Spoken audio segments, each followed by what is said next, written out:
And we are live with episode 32 of A Podcast for All Seasons. We are doing our first show of 2015, and we're very happy to be back. This week we're going to be doing a 2014 roundup of best comic book movies. Mine and Eric's lists are kind of similar. We have some differences, but with me, as always, is Eric Joseph, my co-host with the most, and he's going to start us off and get into it. What's been going on, Eric? Hi, Josh, and hi to all of our listeners. This is Eric Joseph of DarkKnightNews.com, DCComicsNews.com, and Multiverse Entertainment. And as Josh kind of touched on, we are going to rank our favorite comic book movies of 2014, list our most anticipated ones of 2015, and we're going to talk about local cons here in the Southeast Michigan area later in the show. We do want to mention that this week marks our one-year anniversary of doing this show, so we like to thank those of you who have been with us for the beginning. Sounds like my dog is celebrating in the background. That's right. She's a rare guest on the show, but can't exactly mute myself since I'm leading off and talking right now. But anyway, it is a live show, and it must go on. But before we touch on our favorites, we just want to quickly mention this because we've talked Suicide Squad quite a bit in our past few episodes. Just hours ago, Tom Hardy, who was supposed to play Rick Flag, dropped out of the movie. Now, this is a scheduling conflict. He is currently shooting The Revenant, and I guess shooting of that is getting pushed longer than expected. Suicide Squad starts shooting in April, and he just won't be able to do it.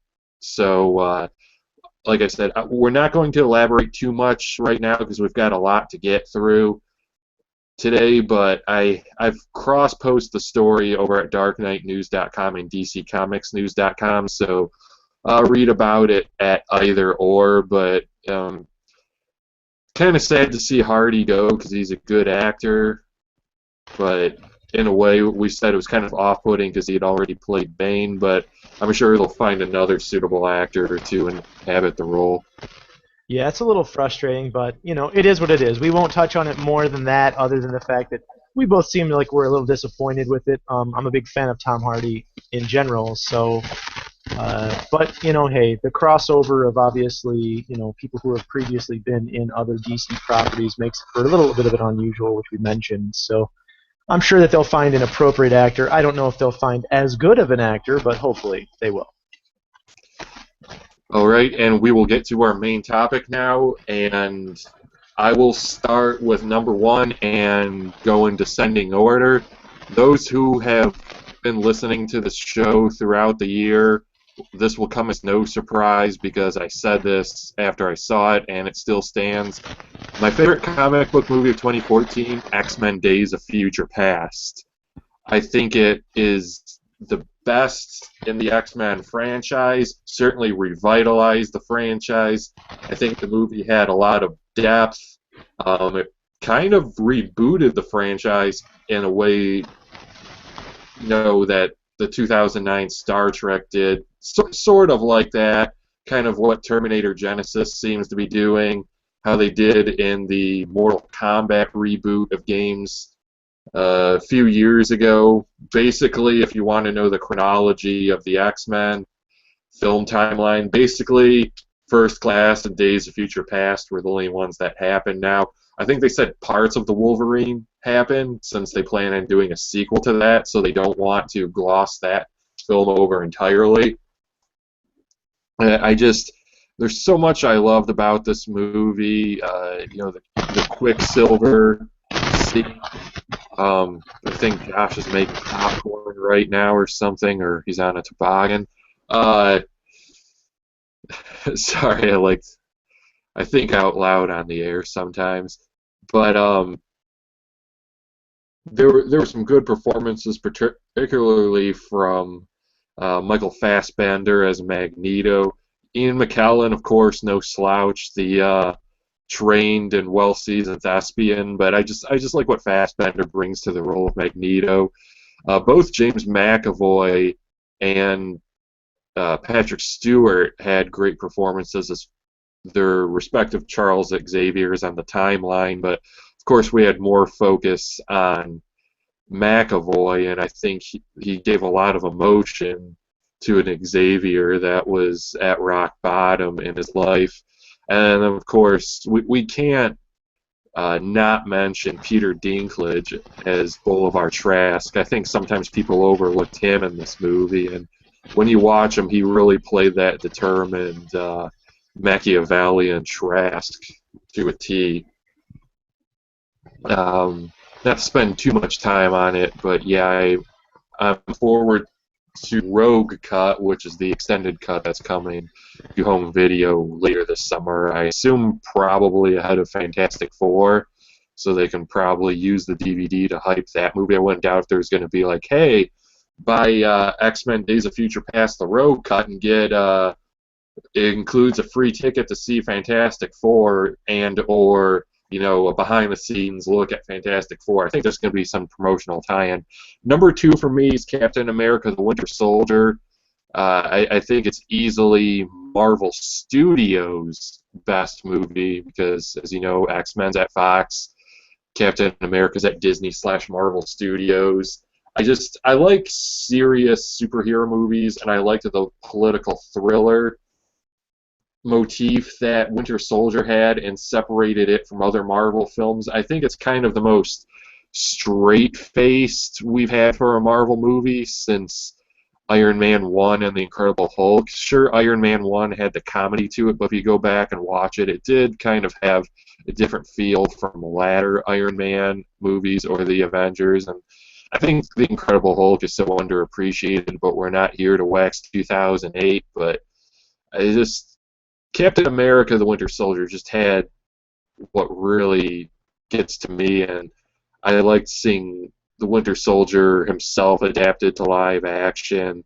The whole Hydra growing within S.H.I.E.L.D. thing I thought was such a great fit and organic twist to put in the series that kind of turned the Marvel Cinematic Universe on its head, and I can't wait for Civil War next year. Then I would actually say my number 3 slot is a tie between Guardians of the Galaxy and Sin City: A Game to Kill For. Now, I'll address Guardians of the Galaxy first, because my opinion of this movie has declined with multiple viewings. I know people will probably burn me in effigy for saying this, but I loved it more so in theaters, but then once I got to sit with it on DVD and watch it a third and second time, I just see so many flaws with the movie. And, we can argue about the tape player all day, and I still will contradict James Gunn and say that alien technology is not quite the same. You're not going to put a flux capacitor in a Walkman. But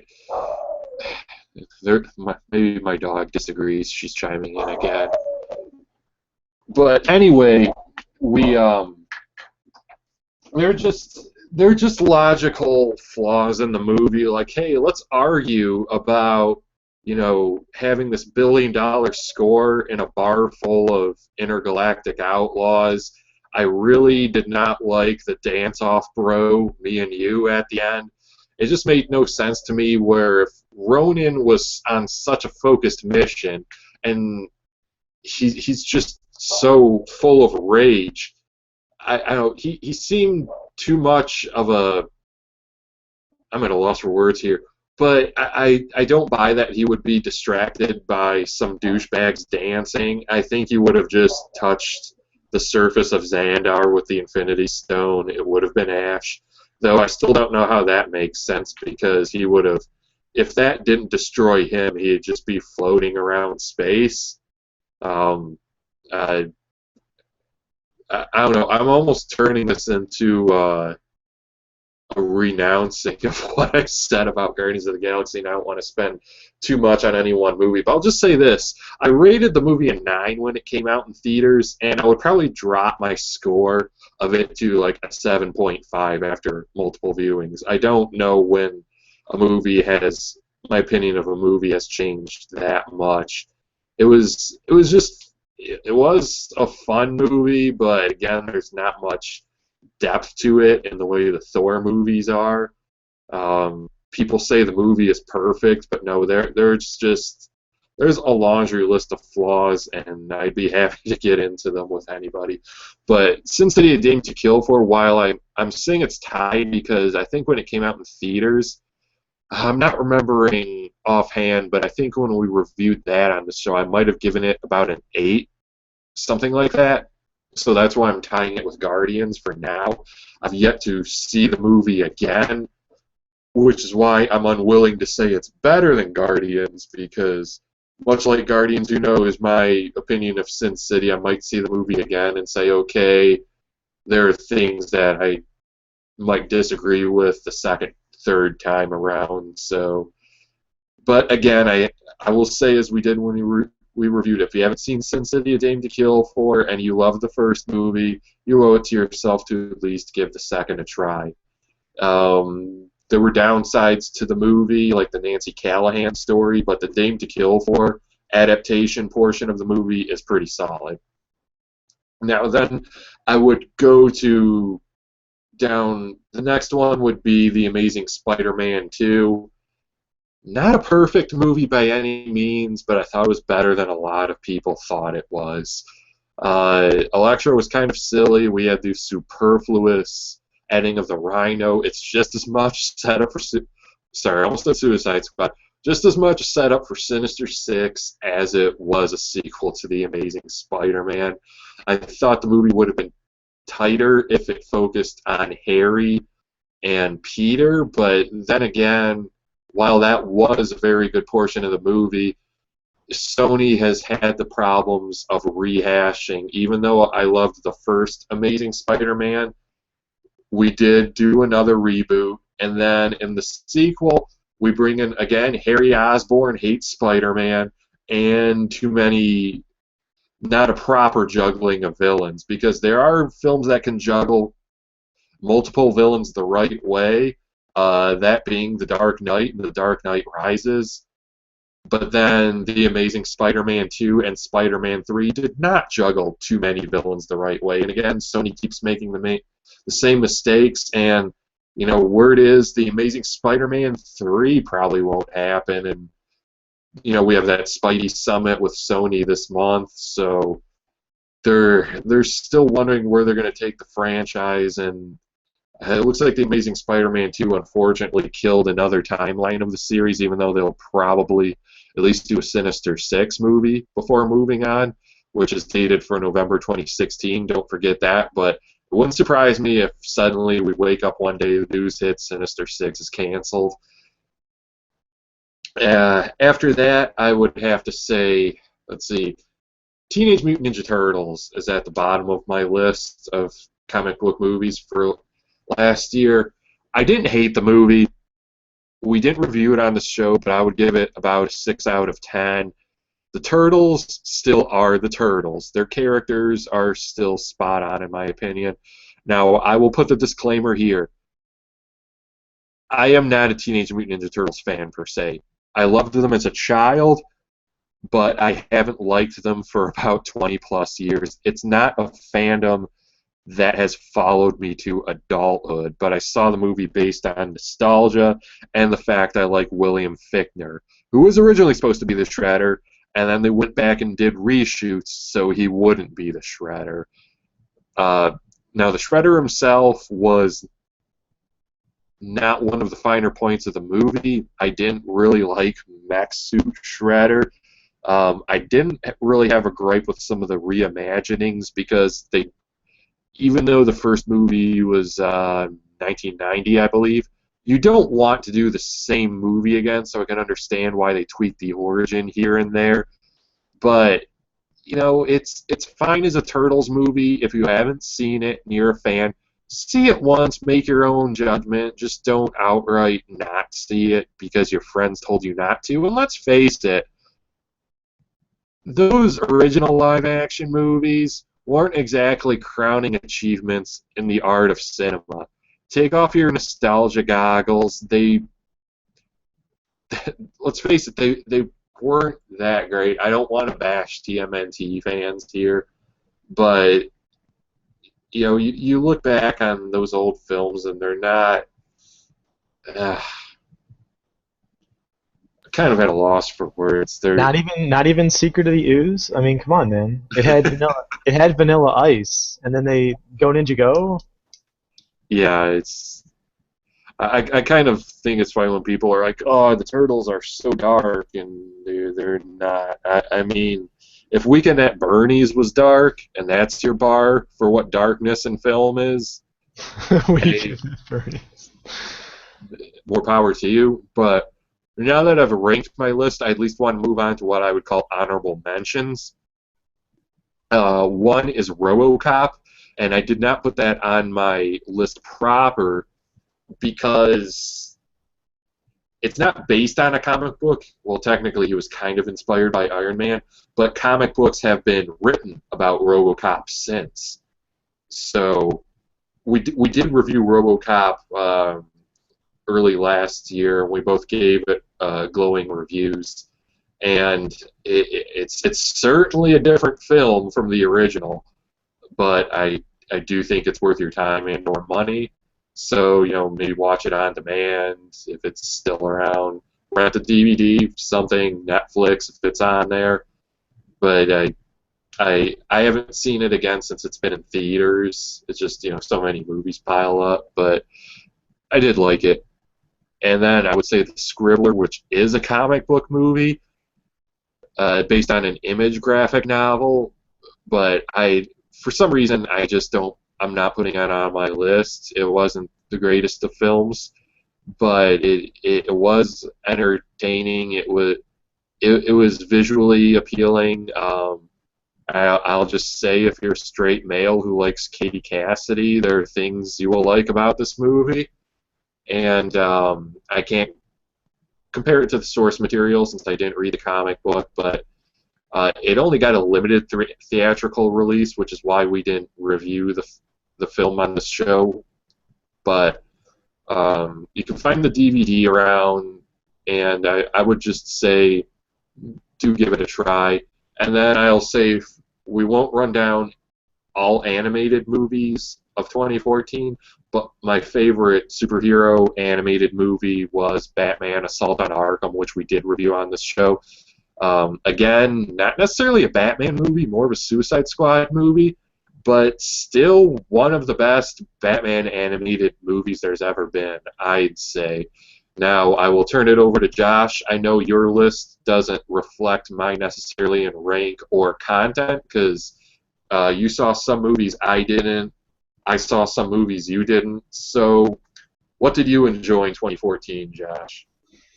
Well, since we went top to bottom, I'll give my top movie of 2014, and mine was Captain America, Winter Soldier. Now, anybody who's listened to this podcast knows that I absolutely love and adore Captain America: First Avenger. It's one of my favorite Marvel movies.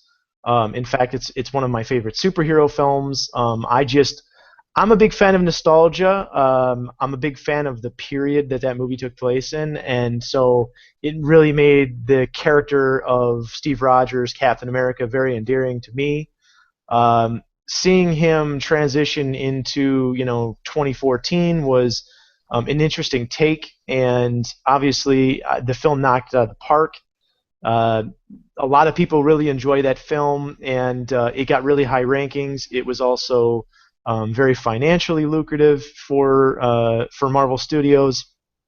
Now, as far as content is concerned, I mean, it was an absolutely exceptional film. We've already done our review of it, so we won't do that again here. But the reason I will go on about it just a bit more is because it is my number one, so I'll give it its just due as far as I'm concerned, which is it nailed down all the things that I like in a movie. It was a fantastic movie as a whole. I think that it was a great movie even if you're not a huge comic book fan. If you're just an average moviegoer and you honestly saw this movie and never saw Captain America 1, I think you could appreciate it. And if you're the average American, red-blooded male who just likes action movies, it's an exceptional movie. If you like political intrigue and political thrillers, it also is that. So it's got a little bit more mature themes. And when I say mature, I mean that's usually fair. That's more for the 34 plus adult males. And if you're a woman, it's got Chris Evans. I'm pretty sure he's got his shirt off, in there at least one time. So there's plenty for the ladies as well. But Captain America: Winter Soldier, absolutely fantastic. If you haven't seen it, my God, smack yourself in the face. Go Redbox that thing right now. But my number two is X-Men: Days of Future Past. Although I might have to tie it up with Guardians, but for now I'll say X-Men: Days of Future Past is going to hold a strong number two. I need more of you. I have seen that movie at least twice. However, I've seen Guardians of the Galaxy a few more times, just because it seems like everybody I am around and I'm watching that movie wants to see it with me again. So, Days of Future Past, it was phenomenal. It did X-Men. It's one of the best X-Men films, if not the best X-Men film. I was a big fan, as Eric was, of X-Men First Class, and it nailed all of the elements of bringing in the old and the new characters. It's almost kind of a cheat because it's a mishmash of the old and the new, so they got away with being able to do both of the sets of popular characters from the very popular X-Men 1, 2, and 3, and then obviously the new class. It was very Wolverine centric. It's Wolverine number 6 or 7, I think it is. But it was a very good movie. I highly suggest you see it if you haven't. Now, Guardians of the Galaxy is actually probably going to come in around number 3 for me, although I might tie it with something like another film that I really enjoyed, which was 300: Rise of an Empire. That might actually surprise people, but it nailed down everything that I liked about the first one, and I would maybe give the edge slightly to Guardians. It's got its problems. Guardians of the Galaxy, everyone really does seem to love this movie, and I think it's most of the people who have seen it in theaters. A lot of people really, really enjoy that tone, and I think that the tone was just about perfect for that group of characters. But on a second and a third viewing, it's an extraordinarily generic movie. It is generic bad guy has generic vendetta against generic people, and generic hero who is, generic smarmy hero teams up with generic strong guy, generic strong girl, and throw in a mishmash character like Groot and or Rocket Raccoon. Now, I'm not dismissing the movie and its qualities because it is very enjoyable. It's an extraordinarily fun movie. It is the definition of a popcorn movie. It's fun. It's original in terms of the fact that it's essentially a sci-fi ragtag group. It's Firefly minus some of the seriousness. It's I got to interject for a second here. This just popped in my head when you're talking about Ronan. Basically, his motivation was, "You killed my father. You took his sword." Yeah, pretty much. I mean, it's very generic. I mean, obviously there are lots of generic villains in films, and you don't always necessarily need a strong, well-backed villain if the plot of the villain is significant. But this one doesn't really even have that. It's kind of like, hey, I'm angry at these people and I'm going to destroy their planet. They don't really delve into the motivations other than the fact that there's a war going on. I mean, Chris Pratt's obviously becoming a rising star. I enjoy him. I think that he's good. I'm a big fan of Zoe Saldana, but she didn't really knock it out of the park in this movie. And, I mean, come on, Dave Bautista, he's not going to win any acting awards anytime soon, but the character definitely fit his acting skill because, his character's very, we talked about this in the review, but, his character's very stern and very serious and, doesn't understand senses of humor, and again, we've talked about all these things before, but it made that actor particularly good for that character, and the acting skills of Bradley Cooper are kind of lost in the fact that he's only doing voice acting. And if you like Vin Diesel, which I actually do like Vin Diesel, his acting skills are also lost. Whatever acting skills Vin Diesel has are lost on the fact that he basically is saying "I am Groot" and "We are Groot" throughout the film. There's really not a whole lot of emotive content you can get with that, but um, Guardians of the Galaxy, it does have its flaws. I don't pick apart movies as much because, once you kind of start picking apart, movies that you enjoy, you'll typically tear them down to the point that you don't enjoy them anymore. And I tend not to try to do that if I can. But it is a fun movie. It also is the most lucrative of the films that are going to be on my list of comic book movies. It made 772 million worldwide. It was also the number one domestic release in the United States, with I want to say it was upwards of almost 400 million, if not a little bit less. But uh, it was an enjoyable movie. I definitely suggest you should see it. And if you've been a fan of the Marvel films, you'd be stupid not to check it out because it definitely ties into all that universe. But my number 3/4 is going to be 300: Rise of an Empire. Again, I really enjoyed this movie, and I'll make a mention of Sin City: A Dame to Kill For because obviously they're two Frank Miller properties. Sin City obviously is being done by Frank Miller this time around versus Robert Rodriguez by himself, with Frank Miller helping. Or I don't know. They're both involved, but Frank um, Miller co-wrote and directed the first one too. yeah, he did. Oh, he did co. Okay, I didn't know that he co-directed. I knew that he co-wrote. I mean, his involvement in it is obvious in the first one because it's so tied to him. But Robert Rodriguez is very faithful to things that he enjoys, so I'm not the least bit surprised of that. But the reason I mention the two in the same breath is because people seem to be very negative towards these two films, and I think that most of the negativity that I heard about 300 and Sin City was it's too much like the first one. Well, yeah, it's exactly like the goddamn first one, and it should be. I mean, Jesus Christ, what do you people want? I mean, you nail down you get a formula that's successful. 300 had a very specific tone. It had very specific visuals. It was garnering itself towards a niche audience, which is essentially, young guys who like actioner films. Hey girls, you want to go see a bunch of dudes with ripped muscles with their shirts off? Okay, go check out this movie that worked for Magic Mike. I'm sure it can work for 300. I mean, I honestly think that it was one of the stronger comic book movies than some of the others that are going to fall into my kind of honorable mentions list. Simply because I mean, some of them aren't really necessarily comic book movies, but it was a good film. It touched all the tropes that I expected to get out of it. It had, a good solid plot. It had fantastic acting in Eva Mendes, and the primary star Even- of the. I'm sorry. What did I say? Eva Mendes? Yeah, Eva Mendes. Eva Green. Excuse. I don't know where I pulled that out of.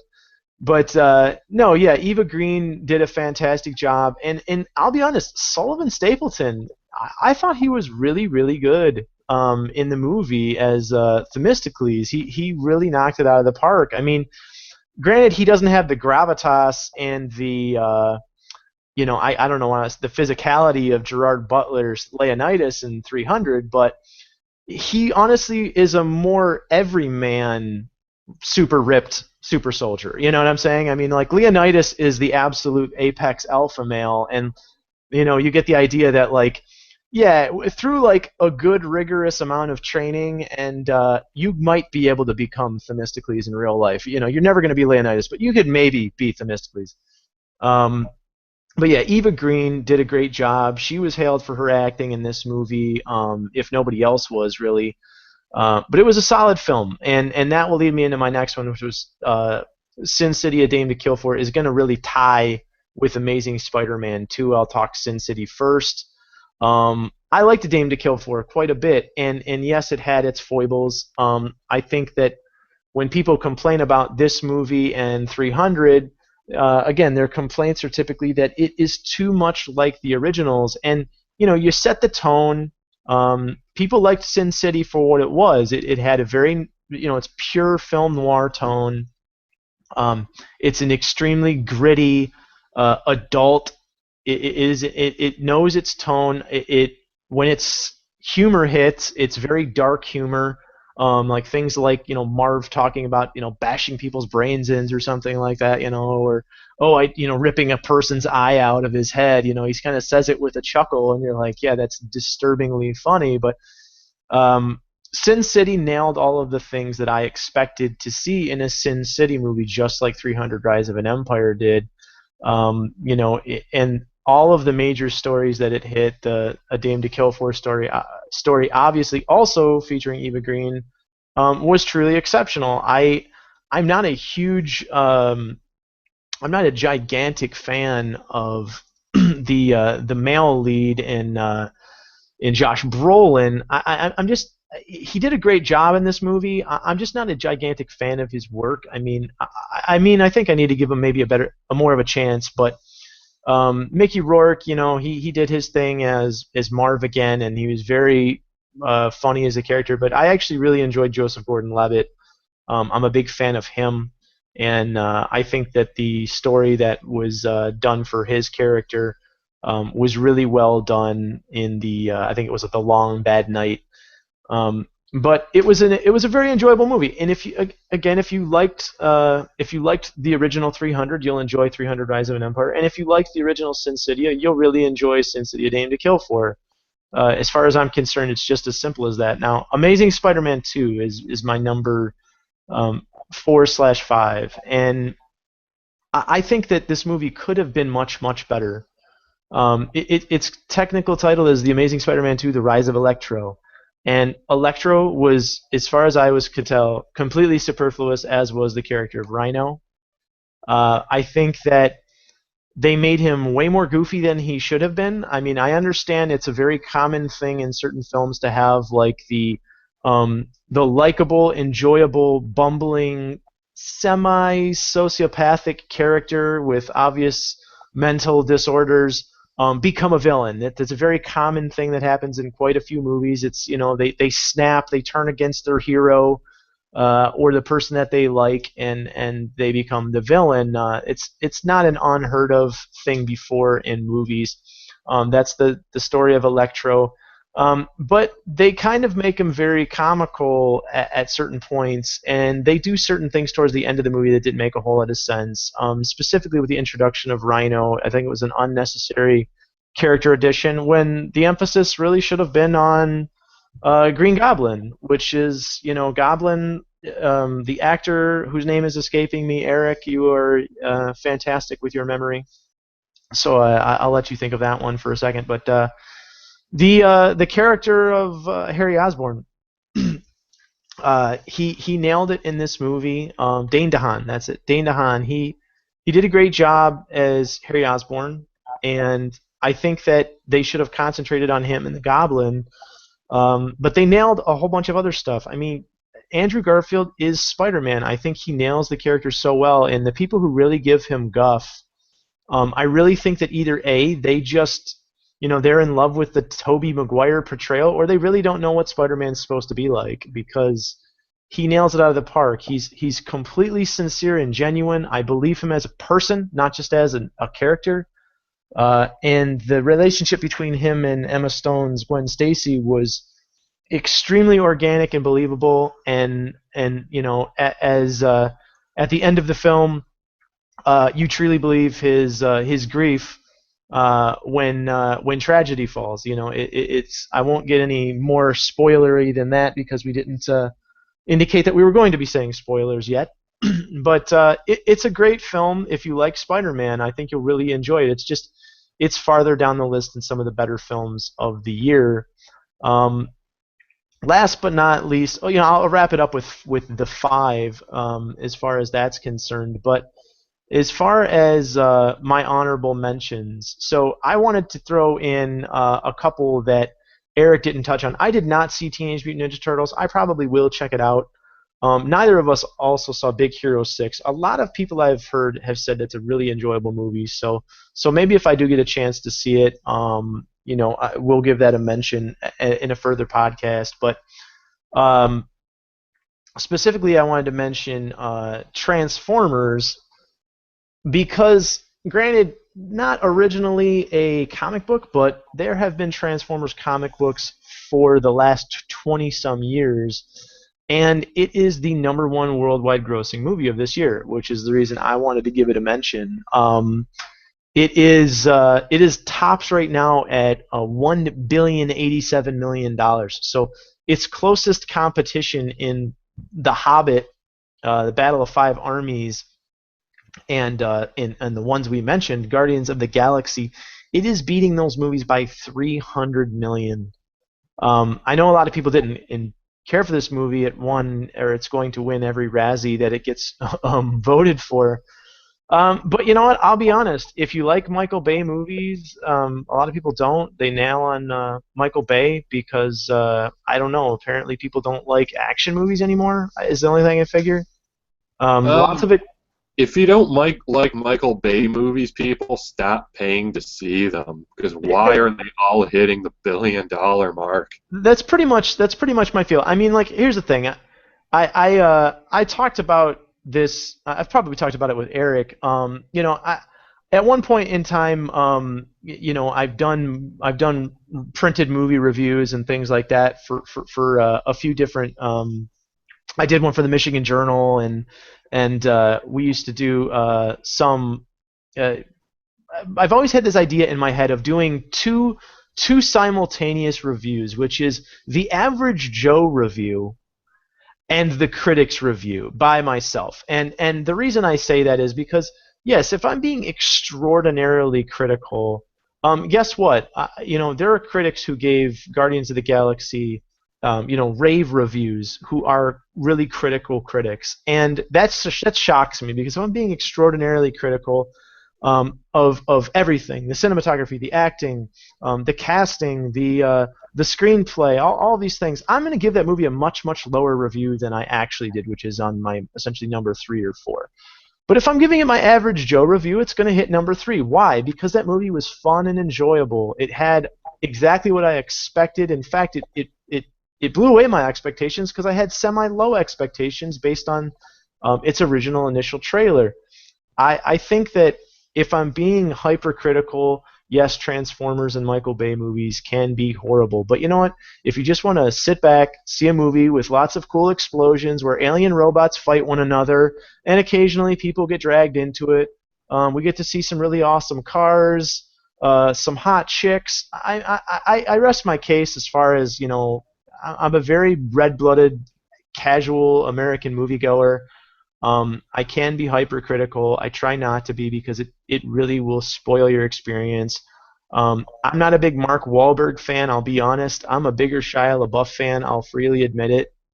Um, but I thought Mark Wahlberg, he brings kind of a dry, straight man humor to this role, which was kind of interesting. There was a couple surprising things that happened in the movie, but you know what? If you've seen the other Transformers movie and you like them, you'll absolutely love this movie. And I did see it, and I did enjoy it. It's just not in my top 5. But I think that pretty much wraps it up. Animateds, obviously, Eric talked about them. We saw all of the 3 big DC animated films, which was Assault on Arkham, Batman Assault on Arkham, Justice League War, and Son of Batman. And I would rank them in that order. Assault on Arkham was definitely the best DC animated film of the year, and Justice League War was number 2. Son of Batman was actually a distant third, but that pretty much If you were wraps it to up for say me. all of them, you forgot JLA Adventures Trapped in Time. Well, yes, there was JLA Adventures Trapped in Time. No, yeah, of more critical darlings, Eric, not the kids' films. Some people really liked Trapped in Time, but No, it was an I thought it was enjoyable movie. brilliant, We but it both was thought. fun. Yeah, we both saw it and did enjoy it. I mean, it's one of those things where, it gave me exactly what I expected, which was, more or less I expected a kid-centric Not really kid-centric gave you film. what you expected because the Justice League took a back seat to Karate Kid and Dawnstar for some reason. Yeah, that was really random. I completely forgot about that. Yeah, we talked about that before, Yeah. so we won't go into it So you again. But about ready to move on to 2015? yeah, absolutely. The only thing I was going to mention last was grosses, actually, which we said we were going to mention before the show. So, like I said, Transformers number one with of the ones that we've all mentioned, which at 1,087,000,000 worldwide goes. Guardians of the Galaxy was number three with 772 million. It's actually the number one domestic release of the year, so it's actually higher than any other film. Um, Hobbit really kind of lost its ass there only because it was released right at the end of December. But X-Men: Days of Future Past was number five, grossing for the year 748 million. Cap 2 was 714 million, and Amazing Spider-Man was seventh with 708 million. So, the people who were negative against that movie as well, it made a shit ton of money. If people hate Spider-Man movies, then why are they making $750 million? This is the only thing I have to say. But they're making less and less as time goes on. Well, it's true, but I mean, like anybody would scoff at making $700 million. I mean, the budget. I think the budget was 200 million. Hey, hey Johnson, do you want to make $500 million in profit? No, thanks, James. I think I'll just go back to sleep today. I mean, give me a break. $500 million in profit. That's all I gotta say. Naysayers be damned. All right. I don't know if we'll spend as much on this topic because uh, I'll just say before we get into most anticipated. Well, we don't have to mention every movie because this is our most anticipated personally movies this year. But we'll just say of comic book adaptations, which there will probably be several this year. Only three are actually superhero movies, which is the ones we'll most be looking forward to. And then, of course, things will change. Yes, next year when in 2016 we have 8 superhero movies in theaters, but so this year seems so light by comparison. But my most anticipated film of the year and most anticipated comic book superhero movie of the year would have to be Avengers: Age of Ultron. And how could it not? I mean, well, it could not if Batman versus Superman hit this year, but um, I mean, I'm looking forward to see where they're going to take the characters. It's a superhero team up, so how can you not be excited as a fan of the genre? Um, Hopefully, we don't get any more sleazy tie-in marketing campaigns because while everyone, I don't know if I mentioned this on the show, but when they put the "I have no strings to hold me down" and Ultron saying "I have no strings," and then everyone overlooked the fact that, with Disney owning Marvel, 2015 is the 75th anniversary of Disney's Pinocchio. So I think that was like some subliminal marketing tie-in, and they want you to get you to buy the 75th anniversary Pinocchio Blu-ray or something. That's And right. You're gonna do the some the cross only promotion. strings the only strings attached to someone are on you. Dun, If dun. for all the people who would put Ultron quotes in Facebook threads that were in no way germane to the conversation happening, yes, the strings are on you because you're doing what Disney wants you to. You're promoting Avengers and Pinocchio. Um, I've got to say, though, I've said before, I think when the first Avengers trailer dropped, well, Avengers Age of Ultron, I wasn't as too impressed by the way the trailer was cut, and now that we've had another trailer drop, it still gets me excited, but I don't, I think the trailers are only finding the tip of the iceberg for this movie, because some trailers can be actually better than the movies. they advertise. I'm looking at you, Iron Man 3. Um, but I think Avengers: Age of Ultron will deliver. And then the other two superhero movies, I don't have much anticipation for. Um, I'll mention the one that's coming out first chronologically on the calendar year. Ant-Man, honestly, not looking forward to that much. I guess I'll see it because I've seen all the Marvel Studios movies and I want to know where it fits in, and I'm just curious. I wouldn't doubt it if this is Marvel's first flop, but let's just say people have called Batman vs. Superman a troubled production, and it hasn't been in the slightest. Uh, I don't know where people have got that. A lot of people believe too many bullshit rumors, which we've, said on the show before. But so many people are like, oh, Batman vs. Superman's going to suck. Fantastic Four is going to suck. Ant-Man's going to be awesome. And your judgment is based on the fact that it's got that Marvel Studios banner on it. If any film has had a troubled production, it's Ant-Man. The director dropped out. The film's had like 40 writers on it. Yes, I'm exaggerating, but how many rewrites and writers have been brought on? Actors have dropped out of the movie for reasons other than why Tom Hardy dropped out of Suicide Squad. And just look at how quickly Ant-Man was thrown together before it met its principal photography start date. And we didn't hear much about Ant-Man while it was filming until a trailer actually dropped. That's why I don't have too much confidence in Ant-Man. Sure, things about the trailer looked cool, but in the end, there was a guy flying on the back of a bug, and I'm wondering what kind of conflict is going to be in the movie. And I've never found Ant-Man appealing as a character to begin with. Fantastic Four I'm interested in because I'm interested to see what Fox does with the movie. And I find their films to be more serious lately than Disney, which is why I have a level of anticipation in the Fantastic Four reboot, which I've said on the show before.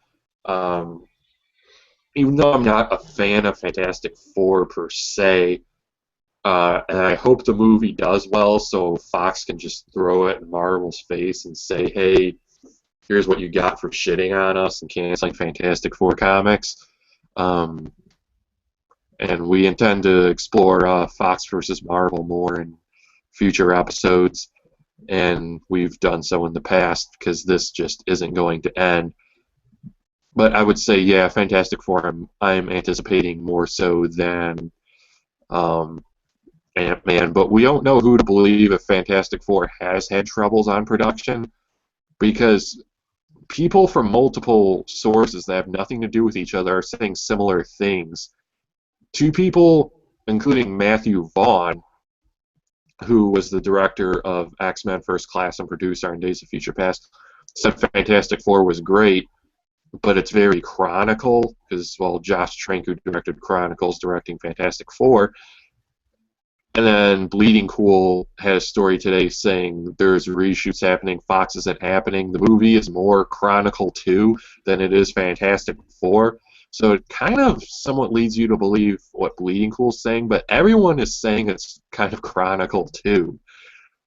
But I will say that there's some geeky movies out this year that surpass Ant-Man and Fantastic Four for me, but I'll say my number 2 most anticipated movie overall this year is Spectre, because the listeners of this show know how much of a James Bond fan I am, and I can't wait for that movie.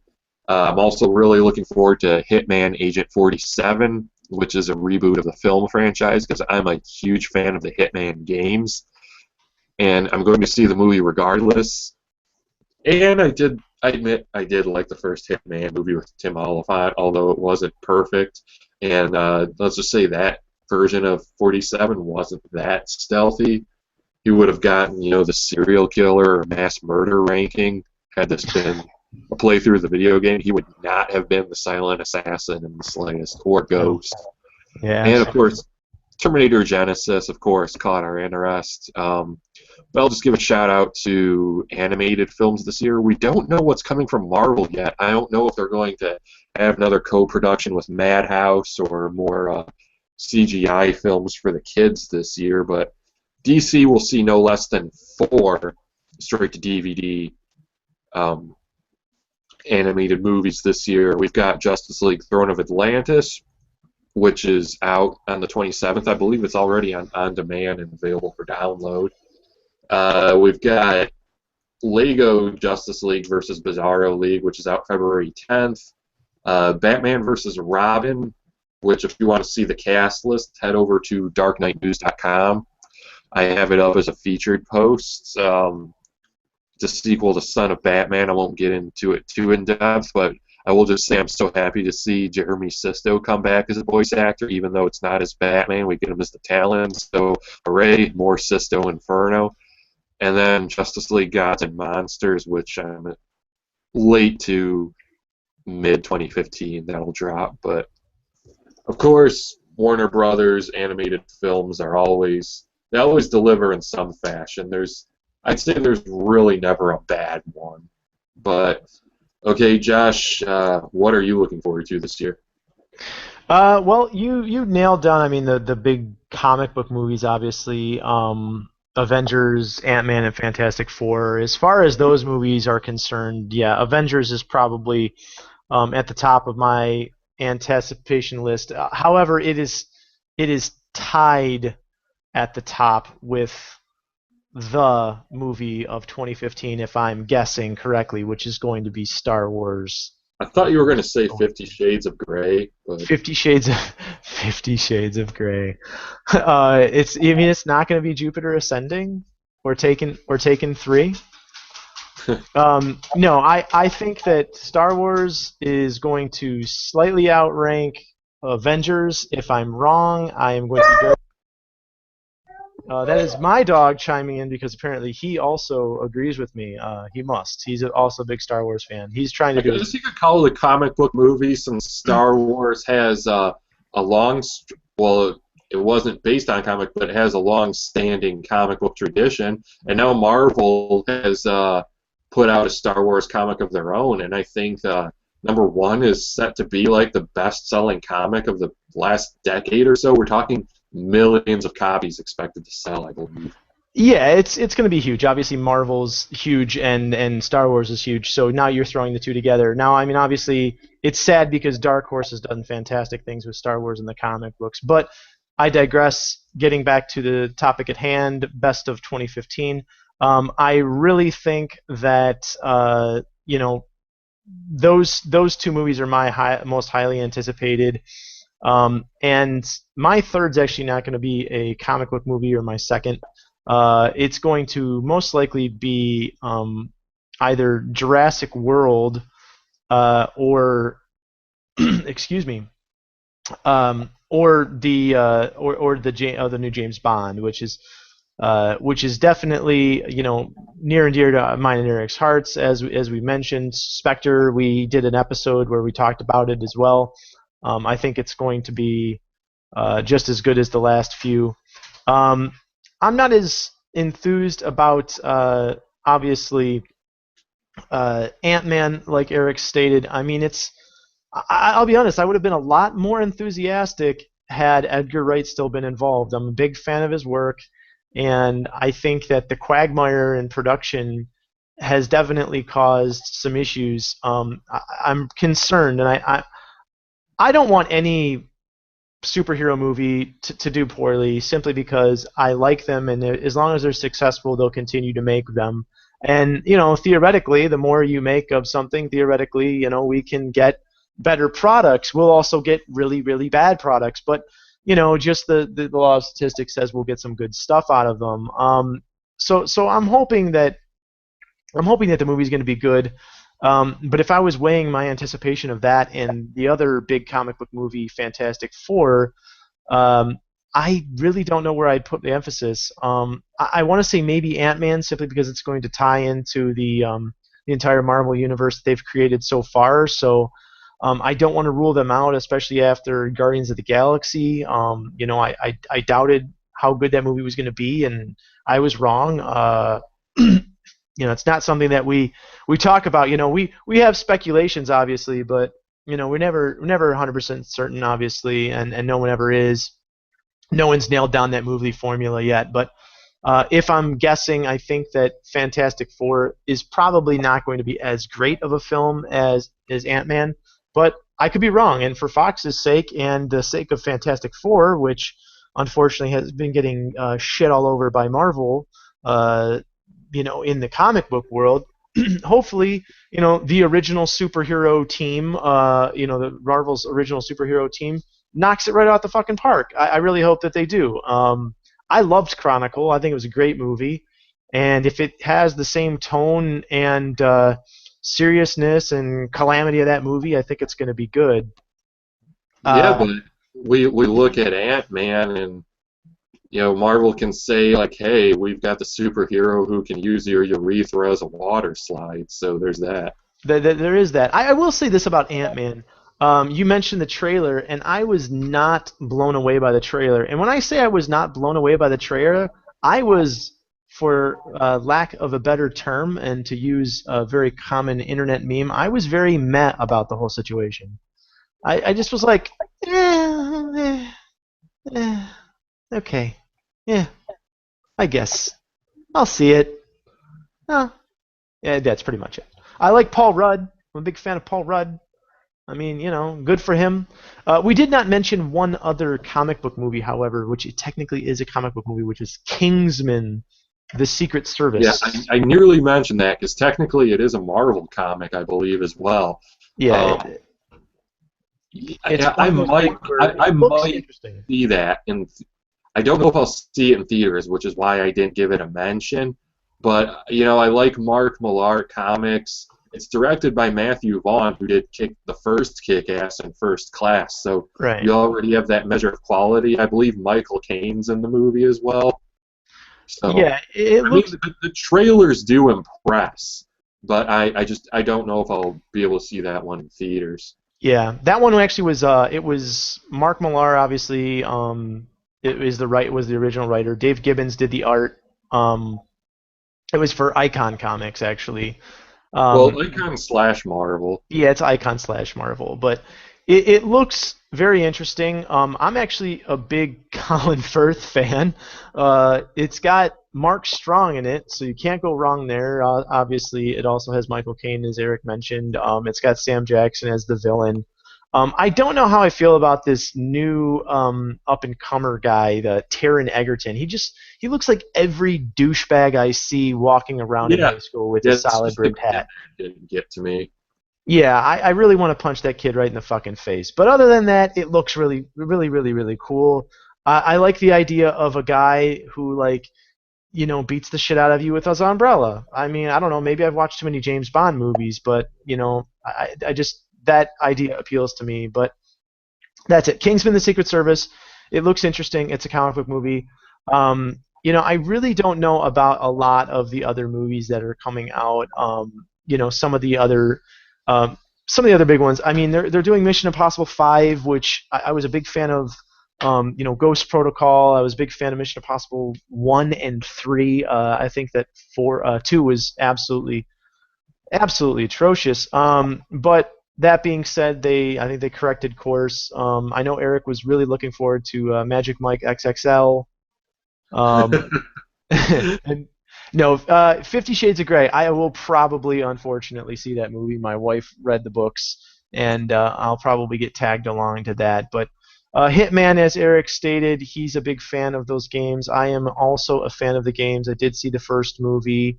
The Man from Uncle, which I know is going to have Superman's Henry Cavill, is slated for a comeback, or I'm sorry, coming out this year. And I just don't know what it's going to be like. I don't know the tone that they're going to take, and I'm not exactly sure, how that movie's going to play out. But I was not a big fan of the Fast and Furious movies, so I really don't care about that. I probably am going to see Taken 3 next weekend with my dad. He's a big fan of those movies. I also am a fan of those movies. I'll probably check out the next Hunger Games movie as well. But as far as the next big anticipated one, it would be Terminator Genesis, and we're big Terminator fans. We've talked about that as well, and I think it's pretty interesting. What do you think about Mad Max Fury Road, Eric? Do you have any interest in that at all? I don't care. Not a care. No, I No, mean I just think it's I'm going to not be a Mad interesting. Max fan, but I just thought it was funny. Like one time I flicked one on TV, and it was just I just when you really look back, it was like wow. Granted, I might be mixing the two up, but I was like, I'm seeing a guy in a chest harness choke out a guy in a leather loincloth. It's Yeah, the original ones, they're very 80s. But I mean, Tom Hardy. Again, I've stated, I really like Tom Hardy's work. I think he's a good actor. I think that if it's a semi decent movie, it's probably going to be very much in that red-blooded American male. It's post-apocalyptic action flick. So it'll probably be pretty interesting. But Star Wars and Avengers for me, I mean, I cannot even put into like 1/10 of my anticipation for Star Wars into words. I could not be more excited. I'm just so insanely geeked. That trailer just blew my mind, and I know you're not a Star Wars fan because you're a crazy masochist, but yeah, it's definitely gonna be interesting. I have some nice extreme nostalgia. transition coming off talking about chest harnesses and stuff. That's right, extreme masochism, not liking Star Wars. No, I have some extreme nostalgia and love for the Jurassic Park universe. So Jurassic World also is looking pretty interesting, and I will say the trailer looked intriguing. So at the very least, I'd like to see it. But we're pushing the hour, so you want to wrap it up with anything else, Eric, before Yeah, we get out of we'll here? talk on we'll talk cons briefly because we promised to. Um, we like to talk about stuff like this for our fans and friends who live in the Detroit, Southeast Michigan area. Detroit Fan Fair is canceled, and not just for this one. It Mm. looks like the con itself is probably dead, which is confusing with how it got bigger and better each year. This would have been the fifth one, and it had been delayed from October to February. But it's like the 2013 con was so great, and we were looking forward to the next year because although Motor City Comic Con's the biggest and it's our favorite, that's in May, so we had fanfare in the fall, so it's like, we split the year, and well, and then this fall we decided to go to Great Lakes Comic Con, which was smaller, but we still had a great time. Yeah, fanfare is done, and we were thinking, maybe hopefully they would come back bigger and better than ever in the fall, but no, it seems they're done. There are things we know and have heard that we're not going to talk about on the air because we don't think that we probably should. Yeah, But yeah. I have it no came desire to get a libel suit against me. it came as no surprise, at least for the cancellation, because there were just certain red flags like why is a con in its fifth year starting a Kickstarter and a month to go to showtime and two guests are booked. Yeah. Um, Yeah, but me and yeah, Eric have had many personal conversations about this. We voiced our concerns, and our thoughts on their Facebook page. If you've read any of their Facebook or followed that con as a local Michigan person, you'll notice that the fans were very unhappy. It was a very popular con. It was a lot of people's favorite con because it was a little bit of a smaller, more intimate con than Motor City. it definitely And had another feel to it. And as we said, yeah, we loved fanfare. absolutely. And the Adoba was a great venue for it. It was ample parking and it's in a nice area. It split up the con into a few different areas of the hotel, so it made the traffic congestion a lot less than everyone being out on the main floor of the Novi location where Motor City Comic Con has their convention. I forget the actual official name of it. Motor It's City it's Comic Con, that's at Suburban Collection yeah, the Show. Suburban Collection Showplace, which used to be the Novi Expo Center, as everyone locally would know No, it. that was like a different spot though.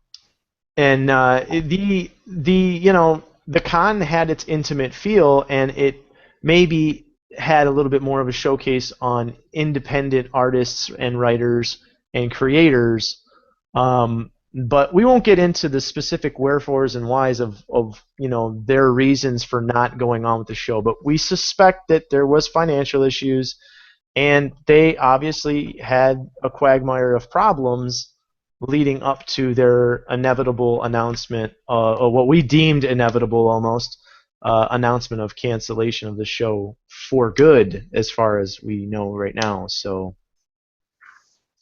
yeah. Yeah. Any other thoughts on that, Eric? Anything else to say? Anything we feel I'll comfortable do a saying? rant about something with cons in a moment. We'll just say you do kind of have alternatives now in the Detroit area. Um, there's another Great Lakes Comic Con, which I don't know if we'll be able to attend, at least this one. I wouldn't doubt if they do another one in October, because it seems like they do 2 a year, and then they have their sister show, Great Lakes Comic Expo, which is in July. But yeah, if you're in the Detroit area, yeah, go to greatlakescomiccon.org. They're doing a show. Can't remember the exact dates offhand, but I believe it's the final weekend in February. Like, it's again at Macomb County Community College. They've got several comic book guests announced already. Again, not as big as fanfare, but Great Lakes Comic Con is it is a fun time if you're someone who's just wants to go to something for comic books. Yeah. Me and Eric had a good time, and it's a small comic vendor, very few media guests, Then comic. then of course we got Midwest Media Expo in April, which my anticipation is really rising for. It's of course a media expo. There's going to be some comics there. It's a sister con to YumaCon, but this isn't an anime convention, though there will be some anime there. It's just media. It's a celebration of many geeky things. I'm sure there'll be some video games, but yeah, it's early April. We'll go to MidwestMediaExpo.com if you want the details. But what got me excited, and we've talked Silent Hill several times on this show, they not only booked Akira Yamaoka, who you'll know is a producer of many Silent Hill games and composer of many soundtracks, and they booked Mary Elizabeth McGlynn, who provided female vocals for his rock songs on those soundtracks, and she's done some Silent Hill voice acting herself. The Silent Hill band will be performing live at Midwest Media Expo. They have not worked out what exact day yet. I wouldn't doubt if they do at least 2, but I can't describe how excited I am, because I've seen my favorite bands live, like Rammstein and Cradle of Filth, but listening to soundtracks, you don't think you'll be able to ever experience that live, and to see the Silent Hill band, as they call it, live, I'm just really ecstatic. It's just a change. Troy Baker, who's normally the bassist, won't be able to show up, so I'm wondering who they're going to get to replace him. And then, of course, Motor City Comic Con's in May. And then we have Motor City MegaCon, which we've talked about on the show before. We still don't know what that's going to be. I think it's going to be more media-oriented. That's in September. We'll keep an eye on that. We'll keep you posted on this show. And this probably won't be this year, but maybe sometime in the future, Michigan. We won't say who's organizing it because it's still an idea, but there might be another Comic-Con coming to Michigan in the fall, sometime in the coming years. And hopefully it pans out, because it's cool to have more cons here in the Detroit area. It's certainly picking up this year. But I just wanted to say this, for people who criticize Motor City Comic Con or Comic Cons in general for getting away from comics, I believe that complaint's utter bullshit. I went on this rant on Facebook recently on my personal page. Some people agreed with me. There's nothing wrong with bringing media guests to Comic Cons. It increases the number of people there. So if you don't like crowds, what are you doing going to places with crowds anyway? But more revenue brings in. It's going to guarantee a bigger and better con the next year, because I've been going to Motor City Comic Con since 2012, Josh since 2011, and we both can attest it gets bigger and better every year. it gets bigger media guests. Like last year, we got Jason Momoa, Ernie Hudson, Norman Reedus was there the year before. Um, John Barrowman, William Robert Knepper, Shatner. Katie Cassidy, yeah, William Shatner. They're getting, wrestling. Yes, Bret Hart, a legend in the wrestling industry. Not only that, they're getting the biggest names in comics. We're talking legends, the current people in the industry, and you still got all the independent and unsigned artists there.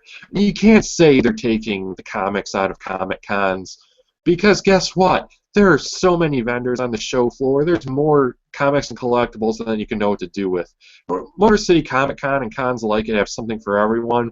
And let's face it, at least once in my lifetime, I want to go to the nerd mecca of San Diego Comic Con. Because, yes, it's got all the media stuff and announcements, but it's got the comics. I would love to go to New York Comic Con again. Well, not again. I would still like to say period. I misspoke there. I'd love to go to New York Comic Con one day. I'd love to go to C2E2 one day as well. But you have the smaller Comic Cons, and people can say that the demand for a comic-focused convention is dying. Well, I call bullshit on that as well, because if people didn't want comics, the local cons wouldn't be thriving as well. We wouldn't have the smaller ones that just focus on comics, like Great Lakes Comic Con. You've got the Monroe Comic and Card Show, I believe it's called. We've got the small extravacons here in Livonia, which are organized by the same people who do Motor City Comic Con. That's just comics. There aren't even any comic book guests there. There's one in Brighton, I think, in February. I can't remember what it's called. But yeah, there's comics. But then let's not poo on the ones that just focus on media, like Midwest Media Expo, because there are probably people that want to go that don't like comics.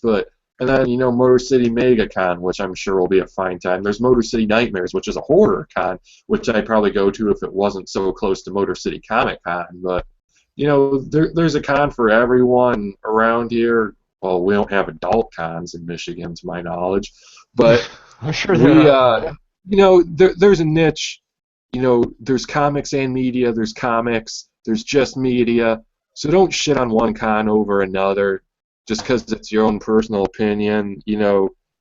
And more cons are better for everyone because, multiple people go to multiple conventions. I think you know what I'm getting at here.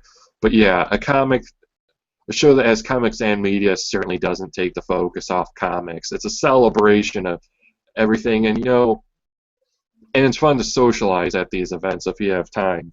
Because let's face it, everyone walking through that door likes what you like. It's an easy place to make a friend, and if people come for just the media guests, welcome them.